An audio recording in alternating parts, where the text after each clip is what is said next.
Hello everybody, welcome back to the channel. I'm Eric. Today we're going to look at EFE's new 1938 tube stock, which has just been released by Bachmann for January 2022. So being a bit of a London Underground fan, if you haven't noticed, I've actually taken delivery of two sets myself from my local model shop. And I've got one on the layout already, ready to show you, and one in the box. So let's dive in. Now usually I would skip over looking at the box because I find it boring, as I'm sure do most of you. However, on this occasion, EFE Rail have gone to some effort in creating these really nice pictures on the side of the box of a 1938 tube train pulling into a London Underground station. I really like that you've also got the little EFE Rail sign hanging from the ceiling there, as well as the sort of silhouette roundels, if you like. And on the side, you've got some nice artwork again. Well, I'll just quickly show you that. If any of you have owned the previous EFE releases before Bachmann took them on, you will know that the boxes weren't great at all. So it's nice to see that they have changed them up and gone for the more modern style. Here is the 1938 tube stock then at Breakspear on my layout. And I'm sure you'll agree, it looks really at home here. I, for one, am very pleased that this has finally made it into a ready-to-run model after messing about for so many years with the kit-bashed original versions. Bachmann have done a great job with this, I find. It runs really nicely and it's got all-wheel drive, all-wheel pickup on the DM cars. It does also have pickups on the trailer cars, however doesn't utilise them as the internal lighting is run off of the driving cars. It uses a cordless motor in each driving car, powering all the wheels, and that is fed by a Plux 22 decoder socket, which handily has a lot of solder tabs on there that you can utilise for your own lighting upgrades. Talking of which, this model only comes with internal lights. It doesn't have front or rear directional lighting fitted. However, the new chassis, unlike the old version, is plastic, so the tail lights, you can now fit them much easier. The headlamps are much the same as they used to be if you ever got around to fitting lights in one of these. They also have space for a small Bachmann Sugar Cube speaker. It's very much similar to the ESU ones you'd find, except with no tabs, and it will have a ceiling piece on it so that you can put it straight in the enclosure. It goes inside one of the seats and then the seat goes back on top, so it's completely hidden. The paintwork on this model is up to the usual Bachmann standard, as you'd expect now for modern technology. It's very crisp. The London Transport lining and numbers are very sharp.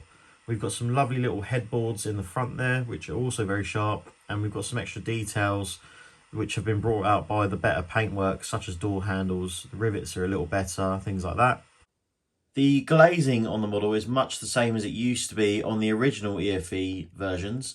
However, they have slightly altered it for some clips to allow the body shell to clip to the chassis rather than screw to the chassis like they used to. The internal space is nicely laid out. The floor level has been raised to accommodate the new low profile drive mechanism. Other than that, it's largely the same, aside from the fact that you've got this dirty great Plux 22 socket in the centre of the car. So each DM car has a very dark sort of spot about 2/3 of the way down the car, where you've also got the decoder sticking out. Now, in my opinion, I would much prefer, I never thought I'd say this, a Next 18 socket, because it's much smaller. Although they're a bit harder to work with in my sort of case for fitting lighting, things like that, they would amplify the interior space quite a bit. Or at worst, you could even extend the decoder socket upwards, so the decoder is more in the roof. So when you look through side on, you can't sort of see this big obvious thing sticking out.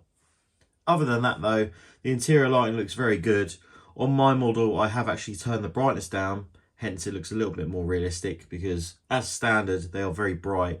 However, if you're a DC modeler, that probably helps you out anyway. If I go closer up here, you can see what I'm on about. The decoder is right in the center of the window area. Now, if the socket was raised up so the decoder was closer to the roof, I feel like that would look an awful lot better. The internal lighting on the model is achieved in the way of this small LED lighting strip, and it's got these two tabs at the bottom. So when you push the body down onto the chassis, it contacts on the two sprung pickups here, and that powers the lighting. The lighting is fed off aux 1 of the decoder, or obviously for you DC modelers, it'll be fed through the blanking plate, so as soon as you apply power, they will illuminate. The actual interior piece itself is much the same as it used to be. However, obviously it's got the provision of the lugs for screwing in the lighting bar.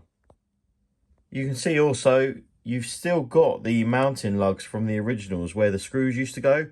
However, they seem to have just been cut down short and they don't have any holes for the self-tapping screws that used to hold the body shells on. So this means that the cab is largely the same, the detail in there. They've also got the green colour slightly wrong. I think it should be a more of a blue sort of tinge, but it's no biggie. But yeah, the cab on these ones, however, does come out a little easier. You can just pull it out like so, and that will allow you to fit a driver and then maybe detail it up a little more, add a bit more paintwork. So that's a nice little feature. In the originals, they were a bit difficult to get out, so that makes life easier. Now I've gone and taken mine apart so you don't have to show what the internals look like underneath the seating area. And you can see in the center here, the cordless motor is absolutely tiny. I can't believe how small it actually is. It looks like there's no flywheels attached. Maybe they're internal, who knows? But you can see you've just got that tiny little motor there, feeding 2 drive shafts to each bogie. The bogies are very similar to Bachmann's usual new design, where they just have 2 copper strips coming up, contacting on these sort of sprung contacts. So if you drop the screw out and want to take the bogie out, it's just a simple case of pull the drive shaft out and there's no wires to detach. It'll just come straight out. You can see the contacts at the back as well for the lighting strip that I was talking about here. So the lighting strip just pushes down onto these and that's what makes the circuit. Also handily, as I said earlier, you've got room for a sugar cube speaker, the Bachmann version. Like I say, an issue one does fit with a bit of trimming. So that's a very nice little addition that we've got there. And one other thing, if you do want to fit lighting, there is plenty of space in here to route your wiring through and underneath the seating area to keep it out of the internal area of the car.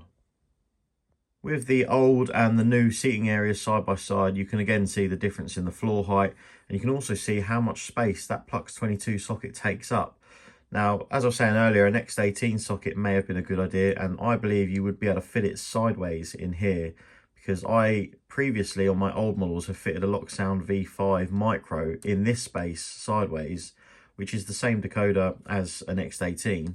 So in my opinion, you could get rid of this and just have this space taken up by the socket and then retain these seats, which would have been a lot nicer. But it's not the end of the world. A quick look then at the Plux 22 socket. Now, it's not all bad news. The Plux 22 socket does make it very easy to upgrade your model with extra features such as lighting, sound, all that good stuff. So you've got the 2 speaker terminal pads here. So a little bit of solder your speaker onto there. And you've got your front lights, rear lights. Aux 1 is already your internal lights. Aux 2, Aux 3, 4, 5, 6, 7. So you've got plenty of opportunity there to make full use of the Plux 22 decoder. Flipping it onto its back then, you can see we now have kinematic couplings installed. Now the coupling between the first DM and the first trailer actually has a 2-pin electrical connection, if you see there. Much the same as Bachmann's 150, if you're familiar with those. The issue with this is the whole train is coupled with these little bar couplings. So naturally, due to the lighting pickup going through the coupling, you need the first DM and the trailer coupled permanently, as you'd expect. However, you've then got the second trailer and DM coupled as well. And in the center of those, you've got a non-conductive coupling that's the same type. I feel like it would have been a better solution to not have a permanent coupling in the center of the train, because then you've only got to put 2 carriages on at a time and then push all 4 together and then they'll just couple up. So I might actually look myself into sending one of these off to Hunt Couplings or sending them some dimensions and seeing if they want to come up with something that will go in its place, because putting all 4 coaches on a track at once, it's all going to be sort of flexing around and bending and it's asking for trouble. I have already heard of people also breaking these off because these couplings are very tight in the NEM socket. So when pushing them in, you can see there, it really sort of flexes it upwards. So to couple them up, you really sort of want to be supporting the back. You can see there how much of a quick sort of crunch it is to go in there. And to get them out, again, they're very tight. You can see there how much force I'm putting in. It really doesn't want to come apart. you can see there's a lot of flex in it before it actually come out, and there you go, with a big snap. So a couple of people, as I say, have broken these off already and have had to temporarily swap them over from the front end. But that brings me on to the fact that yes, we do have kinematic couplings on the front end as well. This enables you to connect more than one unit together at a time. One little drawback to this is obviously you've got this big hole here, and I was under the impression that Bachmann were going to come up with a solution where you have some sort of plug-in coupler, because on the originals this is how it looked. You've got the wedge lock coupler on the front there, and it looks a lot nicer than having that gaping hole. But I suppose that's what 3D printers are for, isn't it? So I'm sure someone will come up with something we can plug in. It's not the end of the world. It doesn't really take away from the model too much, but it would just be a nice thing that we can improve on. So how does it run then? Now, obviously, my layout being DCC, I have had to chip this. So I've fitted 2 ESU Lock Sound V5s. We'll talk about the sound file in the next video coming up. So I have had to upload the cordless motor settings to the Lock Sound V5s, and the standard cordless settings work spot on this model. You also have to put the top speed to its maximum because the gearing on this model is geared a bit more prototypically. Bear in mind, these are only a 45-mile-an-hour unit in reality. But just to show you how smooth it is, I'll just go up in increments of 1. So that's speed step 1.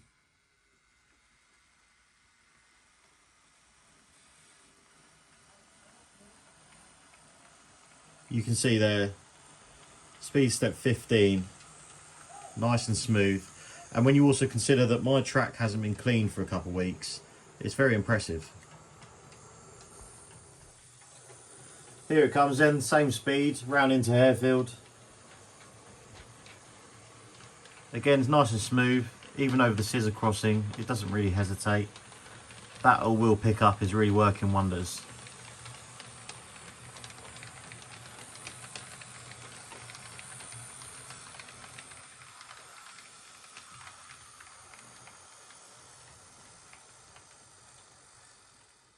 If I give us full speed from a standstill, you'll see the sort of acceleration that it's got.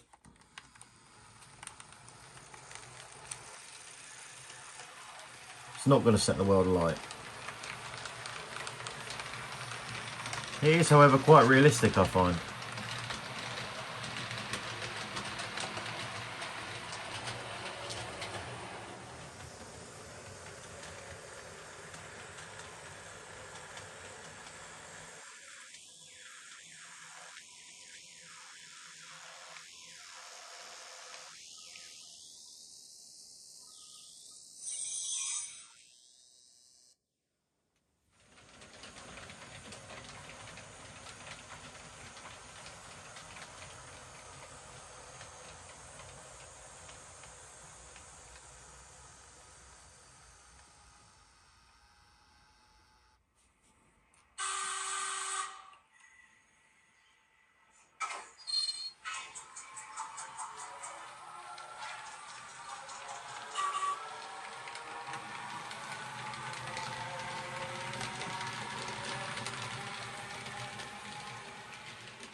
So there we have it then. There is the new EFE Rail 1938 stock tube train by Bachmann. I, for one, am very pleased with it. It's got its small little flaws, but it's nothing major. I'd just rather be honest about it. I'm not endorsed by Bachmann or anyone else, so I'm not obliged to give any sort of biased review. It's just my honest thoughts. Obviously, everyone's different. If you've got other opinions, let me know in the comments what you think. I'd be interested to hear them. And as I said earlier, there will be a video following this one with a full sound demonstration on the new Underground Sound 1938 stock project, which also has provisions for Class 483 for the Island line. That's something that I've been working very hard on over the last few months, so I hope you all enjoy that. As well as that, there will be a second video following on from this when I get round to installing full lighting. So I will detail that and show you all how to do it. So fingers crossed someone can get something out of that and it will help you out. But as for this, thank you Bachmann for finally doing something with London Underground. Hopefully it continues. Fingers crossed we now see the 1962 stock come out, as it's largely the same chassis, and please let it continue. So thank you for watching. Please subscribe to the channel if you like this video. Let us know your thoughts in the comments, and I'll see you again for the next one. Bye from Milo as well. See you again soon. Bye.